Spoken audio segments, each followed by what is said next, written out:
বাড়ির দেওয়ালে পদ্ম লক্ষ্মীর ভান্ডার বন্ধ, ভোটের মুখে বিতর্কে মেমারির তৃণমূল নেত্রী, সমাজ মাধ্যমে ভাইরাল গীতা দাসের হুমকি, পদ্মের দেওয়াল লিখন না মুছলে বন্ধ সরকারি সব প্রকল্প। বাড়ির দেওয়াল বন্ধ এবং লক্ষ্মীর ভান্ডার বন্ধ, বাড়ির দেওয়ালে পদ্ম লক্ষ্মীর ভান্ডার বন্ধ, এমনই পোস্টার। ভোটের মুখে বিতর্কে মেমারির তৃণমূল নেত্রী, সমাজ মাধ্যমে ভাইরাল গীতা দাসের এই হুমকি, সমস্ত প্রকল্প সরকারি প্রকল্প পদ্মের দেওয়াল লিখন না মুছলে বন্ধ করে দেওয়া হবে, এমনই হুঁশিয়ারি।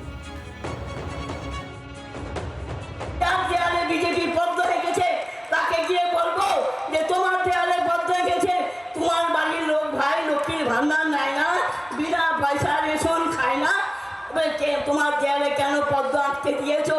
তোমার পদ্মটা বোঝাও, তবে কিন্তু তোমার লক্ষ্মীর ভান্ডার পাবে, নাহলে কিন্তু আমার তোমার বাড়ির লক্ষ্মীর ভান্ডার বন্ধ করবো। যদি জোড়াফুল চিহ্নে ভোট না দিয়ে পদ্মে যাবে। আরো বিস্তারিত জানবো, সঙ্গে রয়েছেন প্রতিনিধি অরূপ।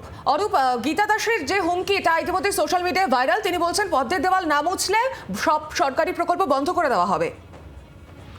দেখো, গত 2-3 দিন আগে পূর্ব বর্ধমানের মেমারি বিধানসভার প্রার্থী, তৃণমূল প্রার্থী রাসবিহারী হালদারের যে প্রচার সভা ছিল, সেখানে উপস্থিত ছিলেন দেব আসার আগে যখন স্থানীয় যারা নেতৃত্ব তারা বক্তৃতা ছিলেন, তখন গীতা দাস বক্তৃতার সময় পরিষ্কার বলেন যে যার দেওয়ালে পদ্মফুল আঁকা থাকবে তার লক্ষ্মী ভান্ডার বন্ধ করে দেওয়া হবে, এমনটাই হুঁশিয়ারি দেন।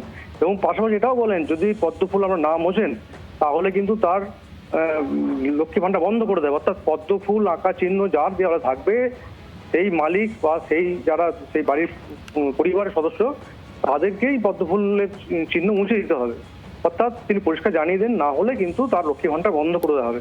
যদি এই বিষয়ে তৃণমূলের বক্তব্য হচ্ছে যে তিনি হয়তো ওরমভাবে বলতে চাননি, তবে লক্ষ্মী ভান্ডার বন্ধ করার কথা তো তিনি বলতে পারেন না। তবে এভাবে বিজেপি আমাদের বাংলায় এসে মানুষকে অশান্তির মধ্যে রাখছে, সেই কারণেই তিনি হয়তো বাধ্যই বলেছেন। এবং পাশাপাশি সিপিএম এর বা বিজেপির বক্তব্য হচ্ছে সরকারি প্রকল্প বন্ধ করার বলার কে? উনি একজন তৃণমূল নেত্রী, বন্ধ করার তো মালিক সরকার। সরকারি প্রকল্প তার সবারই পাওয়ার অধিকার আছে, শুধুমাত্র তৃণমূলের সমর্থক বা কর্মী সমর্থক নন, যারা বিজেপি করে বা যারা অন্য দল করে তারা সবাই এই প্রকল্প আওতাধীন আছে। একেবারে অরূপ, ধন্যবাদ তোমাকে। আর এই নিয়ে স্থানীয় তৃণমূল এবং সিপিএম নেতৃত্ব তারা কি বলছেন শোনাই, পাশাপাশি শোনাবো বিজেপি নেতৃত্বের বক্তব্য। মানুষ এই হুমকি এরকম নির্যাতনা নিচ্ছে না, এসব হুমকির জবাব মানুষ ব্যালটেই দেবে, ইভিএম মেশিনে দেবে।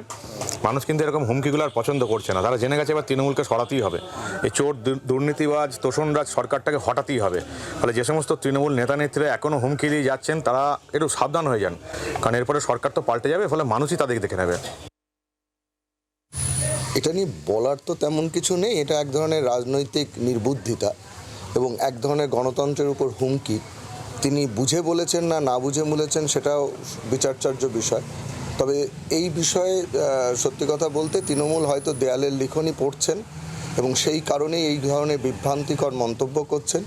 যেমন হয় আর কি, মানে বিনাশকালে বুদ্ধিনাশ, হয়তো এইটা তারই প্রকৃষ্ট উদাহরণ আর কি।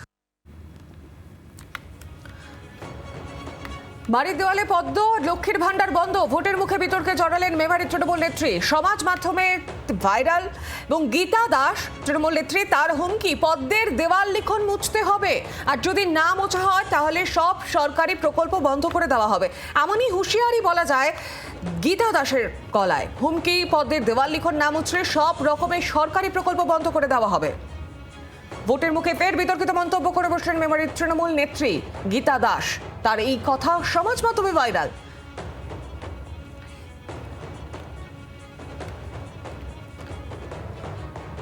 আর এই মুহূর্তে আমাদের সঙ্গে রয়েছেন তৃণমূলের মুখপাত্র রিজু দত্ত। রিজুবাবু, তৃণমূলেরই এক নেত্রী বলছেন যে দেওয়ালে দেওয়ালে দেওয়াল লিখন পদ্মের নাম উঠলে সব রকমের সরকারি প্রকল্প বন্ধ করে দেওয়া হবে। আমি অন রেকর্ড তৃণমূল কংগ্রেসের মুখপাত্র হিসেবে বলছি, একদম ভুল কথা, বাজে কথা, এবং দলের কোনো অনুমোদন নেই এইরকম বেফাঁস বা বেফালতু মন্তব্য করার জন্য। আমার মনে হয় এনাকে আমি ব্যক্তিগত স্তরে চিনি না, ইনি যেখানকারই তৃণমূলের নেত্রী হন তার প্রকাশ্যে ক্ষমা চাওয়া উচিত। দল এরকম কোনো মন্তব্যকে সমর্থন করে না।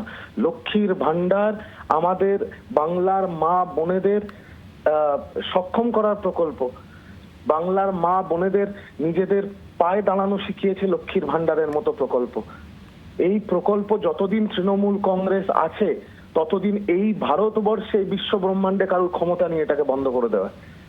কে কার দেয়ালে পদ্ম লিখছে, কে কার দেয়ালে জোড়া ফুল আঁকছে, কে কার দেয়ালে কাস্তে আসছে আমরা দেখতে যাচ্ছি না। লক্ষ্মীর ভান্ডার মমতা বন্দ্যোপাধ্যায় পার্টি দেখে, ধর্ম দেখে, বর্ণ দেখে দেয় না। লক্ষ্মীর ভান্ডার বাংলার সব মানুষরা পায়। অনেক বিজেপির কর্মী আছে, অনেক সিপিএম এর কর্মী আছে, তারাও লক্ষ্মীর ভান্ডার পায়। মমতা বন্দ্যোপাধ্যায় যখন ফারাক করে না, তৃণমূল কংগ্রেস যখন ফারাক করে না, আমি এই ভদ্র মহিলার নেত্রী যিনি এই কথাগুলো বলছেন তাকে বলবো আপনি এরকম মন্তব্য করা বন্ধ করুন। দল কিন্তু কঠোর ব্যবস্থা নেবে। অবিলম্বে মানুষের কাছে ক্ষমা চান আপনার এই বক্তব্যের জন্য। ধন্যবাদ আপনাকে আমাদের সঙ্গে থাকার জন্য। আর এর আগেও কিন্তু পূর্ব মেদিনীপুরের তৃণমূল নেত্রী অষ্টমী গিরি লক্ষ্মীর ভান্ডার বন্ধের হুমকিও দিয়েছিল। আর এবার মেমারির এই তৃণমূল প্রার্থী, যেখানে ময়না বিধানসভা যেমন বন্ধ করে দেওয়া হয়েছে, লক্ষ্মীর ভান্ডার ঠিক তেমন নন্দীগ্রামে হবে বিজেপিকে ভোট দিলে। সেই একই এর আগেও পূর্ব মেদিনীপুরের তৃণমূল নেত্রী অষ্টমী গিরি লক্ষ্মীর ভান্ডার বন্ধের হুঁশিয়ারি দিয়েছিলেন। সেই পোস্ট তুলে ধরছে আপনাদের সামনে। বাংলার আওয়াজ, বাঙালির আবেগ, জি 24 ঘন্টা।